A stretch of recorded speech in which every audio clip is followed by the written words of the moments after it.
Permata TV YouTube Indonesia dengan bangga mempersembahkan sebuah storytelling kekinian abad ini diangkat dari karya besar Eza Mintarja yang sangat populer di masanya, berlatar belakang kisah tanah Jawa masa lampau dengan judul Kisah Arya Manggada.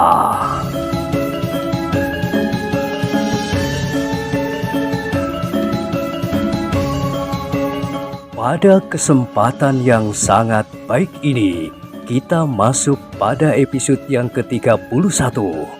Selamat menikmati.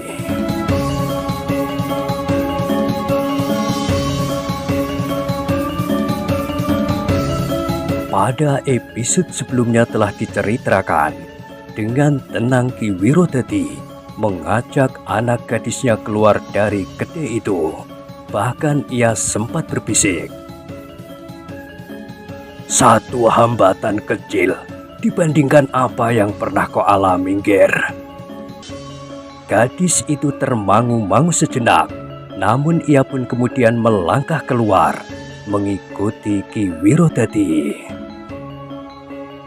Beberapa orang menjadi tegang. Mereka menganggap bahwa orang-orang asing itu tidak mengenal siapa keempat anak muda penunggang kuda itu. Orang-orang asing itu tentu akan mengalami banyak kesulitan jika mereka berani melawan anak-anak muda itu. Tetapi orang-orang itu pun menyadari bahwa mereka tentu tidak akan begitu saja menyerahkan gadis mereka yang akan dibawa oleh keempat orang anak muda penunggang kuda itu, sebagaimana sering mereka lakukan. Sejenak kemudian kedua belah pihak telah berada di halaman kedai itu. Ki Wirodadi yang masih tenang-tenang saja mengajak anak gadisnya berdiri di bawah sebatang pohon. Sementara Manggada dan Laksono telah berdiri di tengah-tengah halaman yang agak luas, justru di samping kedai itu. Keempat orang anak muda itu pun kemudian perlahan-lahan mendekati kedua orang yang telah menunggunya.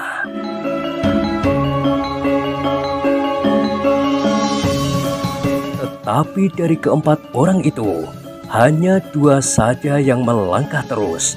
Nampaknya dua orang yang lain tidak akan segera turun ke arena. "Patahkan tangan mereka!" berkata salah seorang yang kemudian berhenti beberapa langkah dari kawan-kawannya yang mendekati Manggada dan Laksono.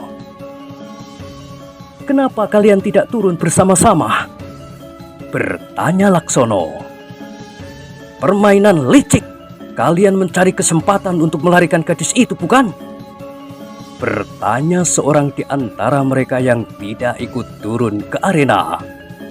Manggada dan Laksono tidak menyahut, namun keduanya telah bersiap, masing-masing menghadapi satu orang lawan. Bagi Manggada dan Laksono, hal itu memang lebih baik. Dengan demikian mereka akan bertempur melawan seorang demi seorang. Sebenarnya lah, keduanya sama sekali tidak ingin merendahkan kemampuan orang lain, termasuk keempat anak muda itu. Tapi sikap keempat orang itu sangat menjengkelkan. Pengalaman kedua anak muda itu di seberang hutan Jatimalang membuatnya tetap tenang dan percaya diri menghadapi lawan-lawannya. Bahkan Laksono telah berkata di dalam hatinya, "Satu kesempatan untuk menguji ilmu setelah mendapat dorongan kekuatan dari Ki Ajar Pangukan." Sejenak kemudian dua anak muda yang datang berkuda itu telah berdiri di hadapan Manggada dan Laksono. Sementara masing-masing pihak telah bersiap menghadapi segala kemungkinan. Bagaimanapun juga, Manggada dan Laksono telah mendapatkan pesan dari guru mereka agar tidak merendahkan orang lain. Mereka tidak boleh merasa dirinya terlalu baik dalam penguasaan ilmu, sehingga menyombongkan diri. Kesombongan adalah kelemahan yang paling berbahaya di dalam benturan ilmu kanuragan.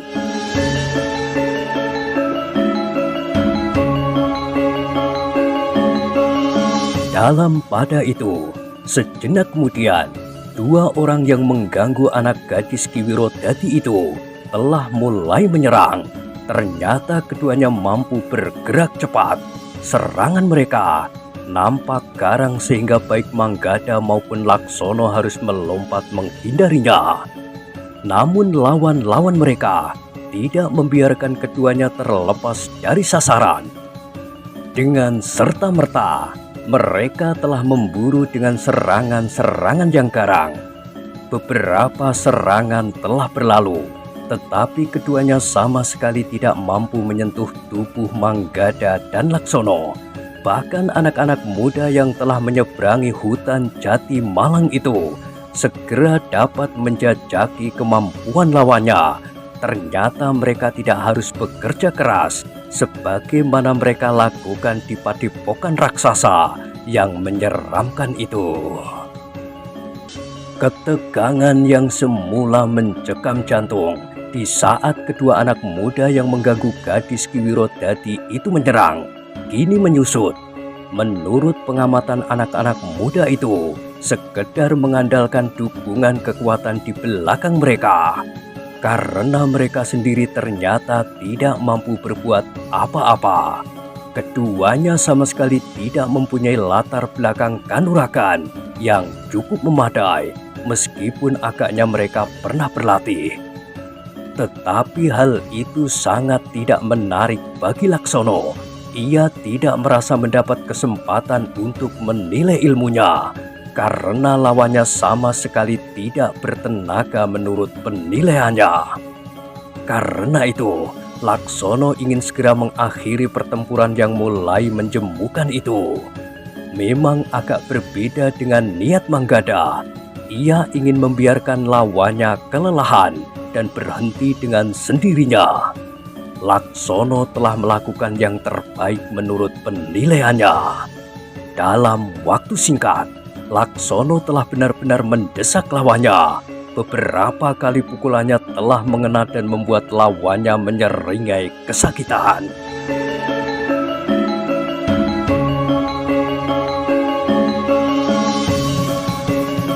Akhirnya lawan Laksono tidak dapat menolak kenyataan yang dialaminya. Laksono terlalu kuat baginya, sehingga pada satu serangan yang keras, lawan Laksono terlempar dan terbanting jatuh. Sambil menyeringai menahan sakit di punggung, anak muda itu berusaha untuk bangkit. Meski ia berhasil berdiri, tapi rasa-rasanya ia sudah tidak mampu lagi berkelahi. Seorang kawannya yang berdiri di luar arena itu segera berdiri mendapatkannya. Dengan cemas ia bertanya, "Bagaimana? Punggungku telah patah. Ia harus bertanggung jawab atas perbuatannya. Punggungnya harus dipatahkan juga. Bahkan tulang-tulangnya harus diremukkan." Geram anak muda yang terjatuh itu. Kawannya termangu-mangu sejenak ketika ia berpaling melihat kawannya yang seorang laki nampak masih berloncatan. Sama sekali tidak sempat menggapai Manggada, apalagi mengenainya dengan serangan-serangan yang berarti. Bahkan Manggada beberapa kali telah menyentuh tubuh anak muda itu. Terakhir disambarnya ikat kepala anak muda itu dan dilemparkannya tinggi-tinggi. "Setan kau!" geram anak muda itu. Manggada tertawa. Katanya, "Hahaha, jangan mengumpat-umpat seperti itu. Ambil ikat kepalamu." Anak muda itu termangu-mangu, tetapi nafasnya telah terengah-engah. Ia tidak dapat menerima kekalahan begitu saja, tapi ia pun tidak dapat mengelakkan diri dari kenyataan ini. Karena itu, ia berpaling kepada kawannya dan berkata, "Kita tangkap anak itu." Tetapi kawannya ragu-ragu. Ia sudah melihat bagaimana Manggada mempermainkan lawannya itu, sehingga kehabisan nafas. Tiba-tiba saja anak muda yang termangu-mangu itu berteriak, "Jangan biarkan mereka lolos. Aku akan memanggil Surogayam. Ia akan menyelesaikan segala-galanya." Tanpa menunggu jawaban, anak muda itu segera berlari dan melompat ke punggung kudanya. Ketika kuda itu berlari, terdengar suaranya, "Dalam sekejap aku akan kembali." Anak muda yang hampir kehilangan kesempatan untuk berdiri lagi itu karena tulang punggungnya sakit, berkata pula, "Tunggu sebentar, tulang punggungmu pun akan dipatahkan." "Aku tidak mematahkan tulang punggungmu," jawab Laksono. "Jika tulang punggungmu patah, kau tidak dapat bergerak sama sekali, apalagi bangkit berdiri. Nah, kau mulai merasa takut," geram anak muda itu. Tetapi Laksono tertawa. Katanya, "Aku akan menunggu orang yang sedang dipanggil oleh kawanmu itu. Aku tahu orang itu pastilah orang upahan. Justru karena itu, aku akan membuat perhitungan dengan orang-orang seperti itu." "Kau akan menyesal," geram anak muda itu. "Aku tidak mempunyai pilihan lain. Kalian tentu akan berusaha mencegah jika aku berusaha melarikan diri. Sementara itu, saudara perempuanku tentu tidak akan dapat berlari cepat. Karena itu, aku harus menunggu. Orang-orang upahan yang tidak mempedulikan kepentingan orang lain, bahkan untuk membunuh sekalipun, harus dibuat menjadi jerah," berkata Laksono. "Suaramu seperti dapat meruntuhkan langit," geram kawan anak muda yang punggungnya bagaikan patah itu.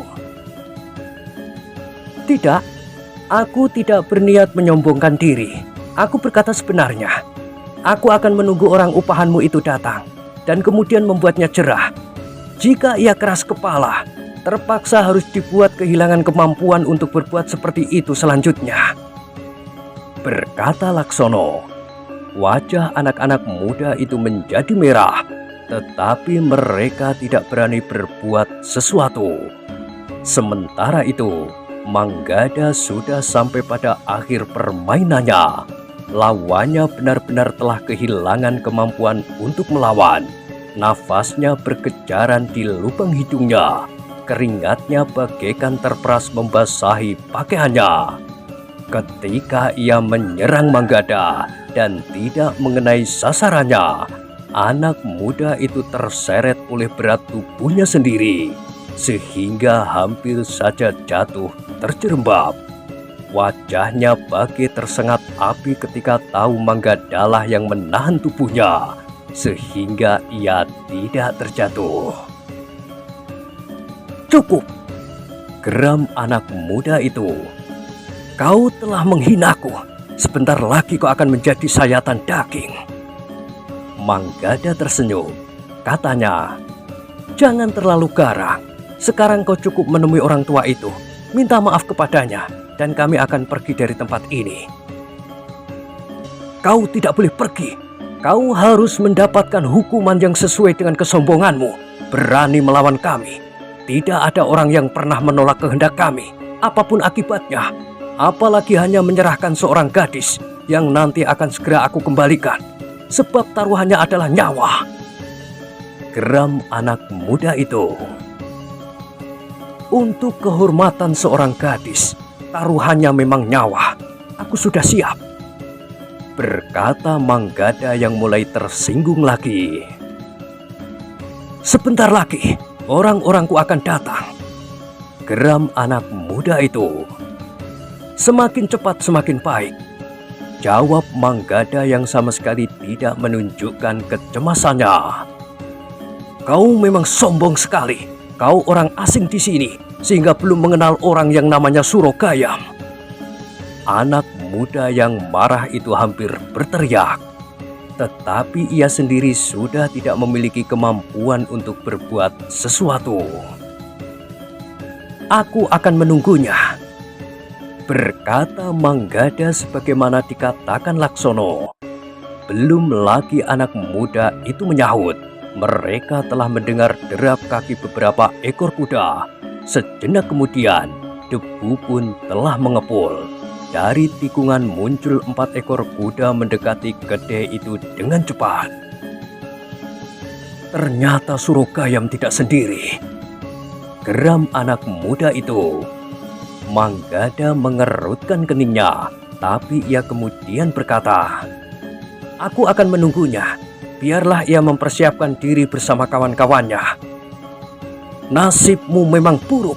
Seandainya ia datang sendiri pun, kalian berdua tidak akan dapat meninggalkan padukuhan ini. Apalagi kini ia datang dengan 2 temannya," berkata anak muda itu. Manggada tidak menjawab. Ketika kuda-kuda itu sampai di halaman kedai, Manggada mendekati Ki Wirodadi. "Hati-hatilah Ki, nampaknya persoalan telah berkembang. Meski tidak segawat di seberang hutan Jatimalang, tetapi kerikil-kerikil kecil seperti ini kadang-kadang dapat membuat kita tergelincir. Karena itu, kita harus tetap berhati-hati." Ki Wirodadi menarik nafas dalam-dalam. Ternyata pikiran anak muda itu cukup dewasa menanggapi keadaan. Sementara Laksono yang juga mendekat berdesis pula. "Satu kesempatan yang tidak boleh kita lewatkan. Kita dapat menjajaki tingkat kemampuan ilmu kita setelah mendapat kesempatan mengembangkan tenaga cadangan sebagaimana tuntunan Ki Ajar." Manggada termangu-mangu sejenak, namun ia akhirnya berkata, "Kita tidak mencari lawan." "Memang tidak. Karena itu, kesempatan seperti ini harus kita pergunakan sebaik-baiknya. Bukan kita yang memulainya," sahut Laksono. Manggada mengangguk-angguk. Meskipun ragu-ragu, katanya bergumam, "Memang bukan kita yang memulai." Laksono tidak menjawab lagi. Perhatiannya tertambat pada 3 orang berkuda yang datang tergesa-gesa bersama anak muda yang menyusulnya. "Untunglah ia ada di rumah," berkata anak muda itu. Demikian ia meloncat dari punggung kudanya. "Mana anak muda yang kau katakan itu?" bertanya orang yang kemudian juga turun dari kudanya dengan tenang, sambil memperhatikan keadaan di sekelilingnya. 2 orang kawannya pun ikut pula turun dan berdiri di belakang Surokayam. Sementara itu, kudanya dibiarkan menepi sendiri dan menunggu di bawah bayangan pepohonan. Tetapi dalam pada itu, sikap Laksono mengejutkan mereka. Anak muda itu telah melangkah maju sambil bertanya, "Inikah orang-orang upahan itu? Mana yang bernama Surokayam?"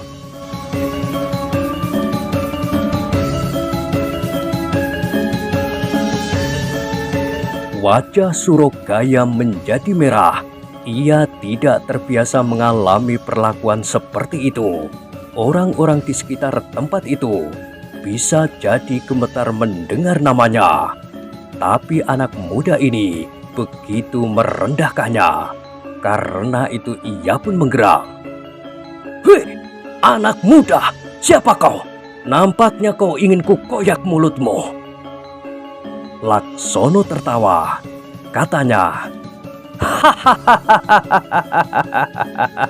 "Satu ciri dari orang-orang upahan, garang dan kadang-kadang tidak mau mengerti perasaan orang lain." "Setan kau!" Surokayam hampir berteriak. "Sekali lagi kau berbicara dengan cara yang gila itu, aku akan mengoyak mulutmu. Aku tidak sekedar mengancam, aku akan bersungguh-sungguh melakukannya." Ternyata Laksono memang sudah memilih lawan. Ia ingin langsung berhadapan dengan orang yang namanya Surokayam itu. Karenanya peringatan dan ancaman orang itu seolah-olah merangsangnya untuk melakukannya lagi. Sambil tertawa Laksono berkata, Kau memang menyenangkan, Surokayam. Karena itu, orang-orang kaya suka mengupahmu hanya untuk kelucuan-kelucuan yang kau buat. Surokayam, orang yang ditakuti semua orang di sekitarnya, benar-benar merasa terhina. Karena itu ia meloncat menyerang dengan garangnya. Tetapi Laksono sudah siap menghadapinya. Ia tidak berkelahi sebagaimana melawan anak-anak muda yang tidak punya daya tadi. Menghadapi orang garang dan ditakuti banyak orang itu, Laksono tidak ingin sekedar bermain-main. Karena itu, Laksono mempersiapkan diri sebaik-baiknya. Demikian serangan yang mendebarkan itu datang, Laksono melenting menghindarinya, sehingga serangan garang itu sama sekali tidak mengenainya. Tetapi Surokayam yang marah tidak membiarkan Laksono terlepas dari tangannya. Dengan tangkasnya ia segera menggeliat dan meloncat memburu. Tangannya terayun mendatar, mengarah ke kening anak muda itu. Namun ternyata serangannya sekali lagi tidak mengenai sasaran. Bahkan Laksono sempat berkata, "Jangan tergesa-gesa, perhitungkan setiap seranganmu, sehingga kau tidak terlalu menghampurkan tenaga sia-sia." "Diam!" bentak Surokayam yang menjadi semakin marah. Namun Laksono justru tertawa berkepanjangan. Laksono baru terdiam ketika dengan wajah membara Surokayam menyerangnya lagi.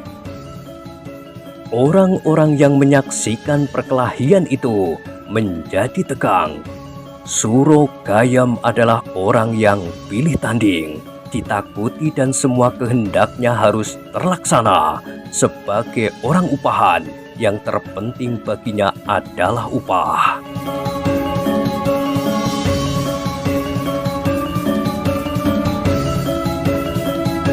Demikian pula menghadapi anak-anak muda itu.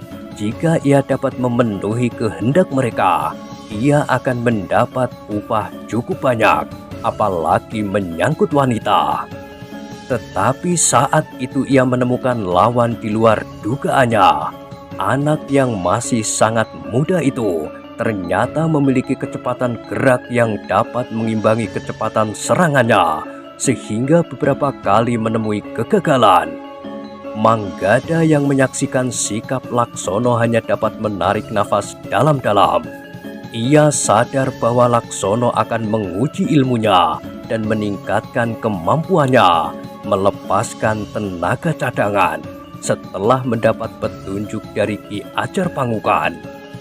Terlihat Laksono masih berloncatan dengan tangkasnya. Tubuhnya seakan-akan menjadi tidak berbobot. Kekuatan tenaga cadangan di dalam dirinya, rasa-rasanya memang menjadi berlipat. Dalam pada itu kedua kawan Surokayam menjadi heran menyaksikan perkelahian itu. Mereka tidak tahu apa yang sebenarnya terjadi. Surokayam yang biasanya menyelesaikan lawan-lawannya dengan cepat, harus membiarkan anak muda itu berkelahi beberapa lama. Akhirnya kedua orang itu melihat bahwa Surokayam mengalami kesulitan untuk menundukkan lawannya. Bahkan beberapa saat kemudian, mereka melihat Laksono mendesak orang yang dianggap tidak terkalahkan itu.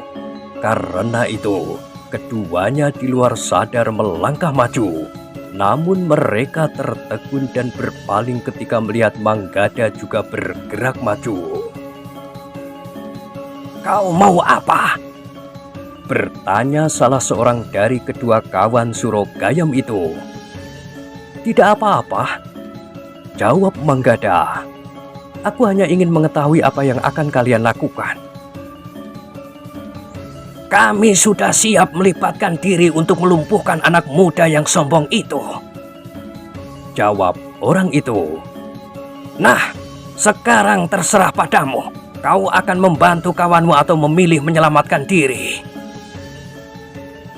Manggada tersenyum. Katanya, "Kau aneh. seperti kawanmu yang bernama Surogayam itu. Jika orang upahan seperti kalian mengenal setia kawan, apalagi aku." Kedua orang itu terkejut mendengar jawaban Manggada. Ternyata Manggada berhasil memancing kemarahan lawannya itu, bukan sekedar untuk mendapat kesempatan berkelahi. Tapi bila kedua orang itu marah, perhitungan mereka akan menjadi kabur. Dengan demikian mereka tidak dapat bertempur dengan baik, karena yang mereka lakukan tidak berdasar nalar bening. Seperti yang diharapkan Manggada, kedua orang itu menjadi sangat marah. Mereka kemudian melangkah mendekati Manggada yang bergeser beberapa langkah, menjauhi Ki Wirodadi dan anak gadisnya. "Setan kau!" geram salah seorang dari kedua orang itu. "Kau ingin mati lebih dulu dari kawanmu itu?" Manggada tertawa pendek. Katanya, "Hahaha, aku masih terlalu muda untuk mati." "Tutup mulutmu!" geram orang itu. "Aku menjawab pertanyaanmu," sahut Manggada. Kedua orang itu bertambah marah dan mulai bergerak mendekat. Tetapi mereka telah memilih arah yang berbeda, sehingga Manggada harus berhati-hati menghadapinya.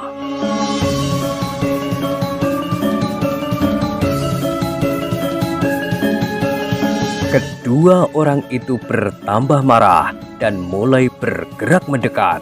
Tetapi mereka telah memilih arah yang berbeda, sehingga Manggada harus berhati-hati menghadapinya. Ketika seorang di antaranya menyerang, Manggada meloncat menghindar. Tapi di luar dugaan dengan cepat ia menyerang lawannya yang seorang lagi.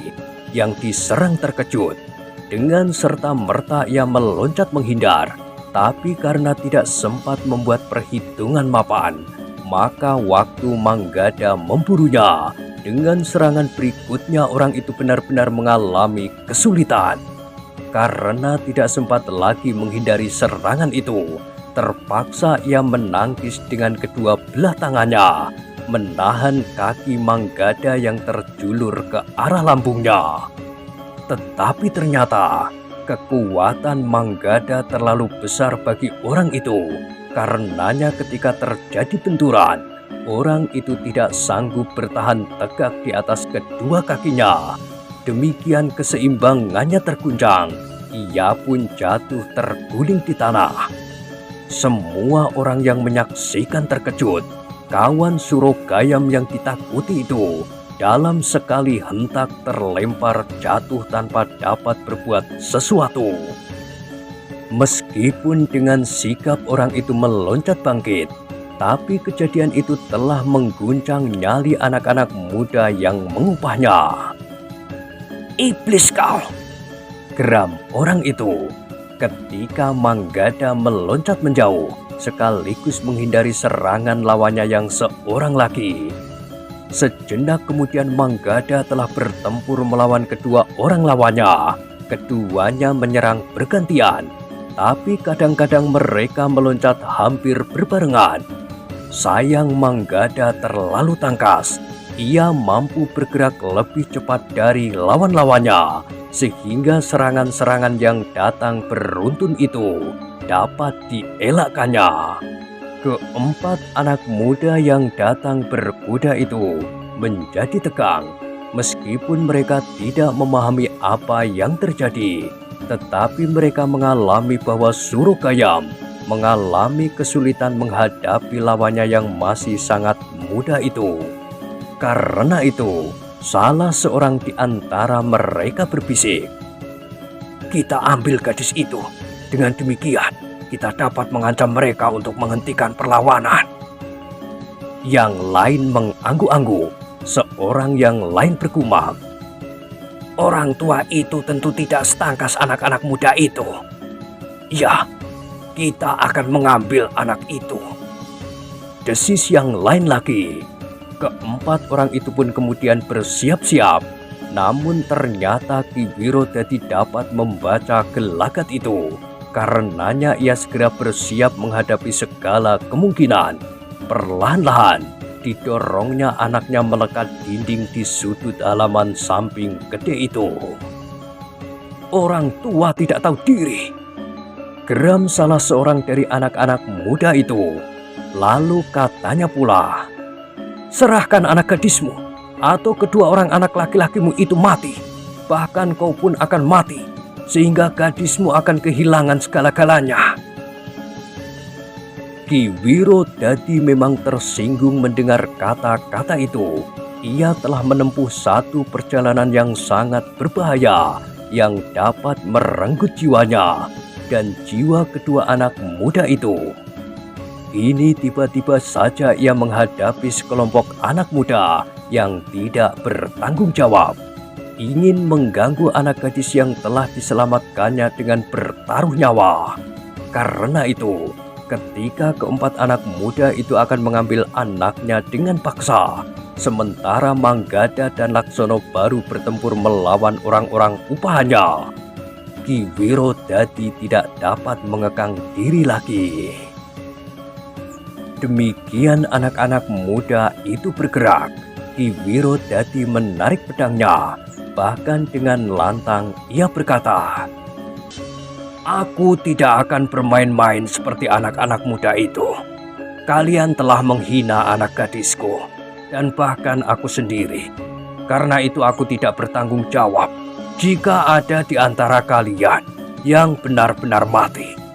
Aku dan anak gadisku bukan bahan olok-olok. Setelah kami keluar dari garangnya orang-orang liar di balik hutan Jatimalang." Anak-anak muda itu termangu-mangu sejenak. Jantung mereka tergetar mendengar kata-kata Ki Wirodadi, apalagi kemudian melihat sikapnya yang garang itu. Tapi ketika mereka memperhatikan anak gadis itu lagi, seorang di antara kawan mereka berkata, "Kalian tidak akan dapat melawan kehendak kami." Tetapi keempat orang itu terkejut. Ki Wirodadi tidak menjawab, langsung mengayunkan pedangnya sambil berkata, "Marilah, siapakah yang akan mati lebih dahulu?" Keempat anak muda itu bergeser mundur, kemudian mulai menggenggam senjatanya.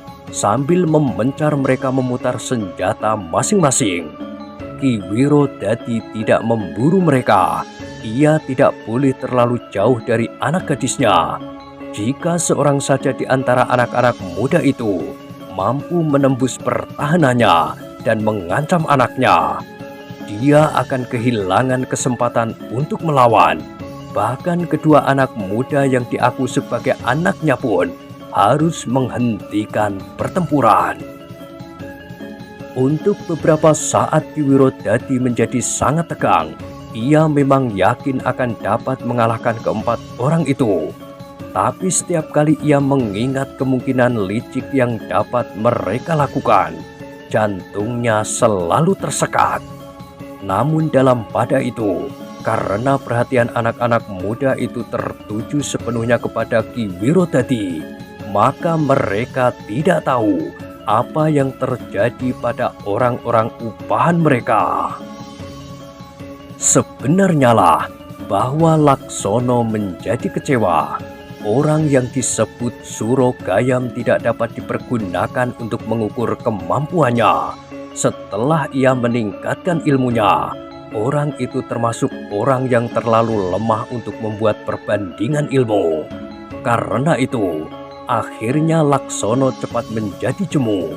Sementara Manggada sudah menduga bahwa ia tidak akan mendapat pengalaman apapun dari orang-orang itu. Karena itu, dalam waktu singkat, ia telah membuat kedua lawannya tidak berdaya. Dengan demikian, kedua anak muda itu telah menyelesaikan pekerjaan masing-masing. Suro Gayam yang ditakuti itu telah pingsan karena sisi telapak tangan Laksono. Itulah sebabnya Ki Wirodadi yang tegang sempat menarik nafas panjang ketika melihat kedua orang anak muda itu mendekatinya. Sementara empat anak muda yang mengganggu gadis Ki Wirodadi membelakangi mereka.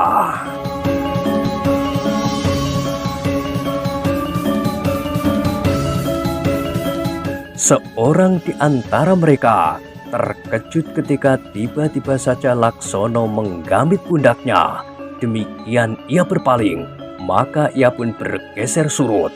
Dengan sigap ia menggerakkan senjatanya, tapi kaki Laksono bergerak lebih cepat mengenai pergelangan tangannya, sehingga senjatanya terloncat jatuh. Sebelum ia menyadari keadaannya, Laksono telah memukul anak muda itu, tepat mengenai mulutnya. Demikian kerasnya, sehingga beberapa buah gigi anak muda itu terlepas. Anak muda itu memang menjadi kebingungan. Dengan sangat cemas, ia berusaha minta kawan-kawannya menolongnya. Tetapi Manggada telah membentak, "Semuanya tinggal di tempat!" Tidak seorang pun berani bergerak. Karenanya anak muda yang berdarah itu menjadi semakin bingung. Dengan lengan bajunya, ia mengusap darah yang rasa-rasanya semakin banyak mengalir.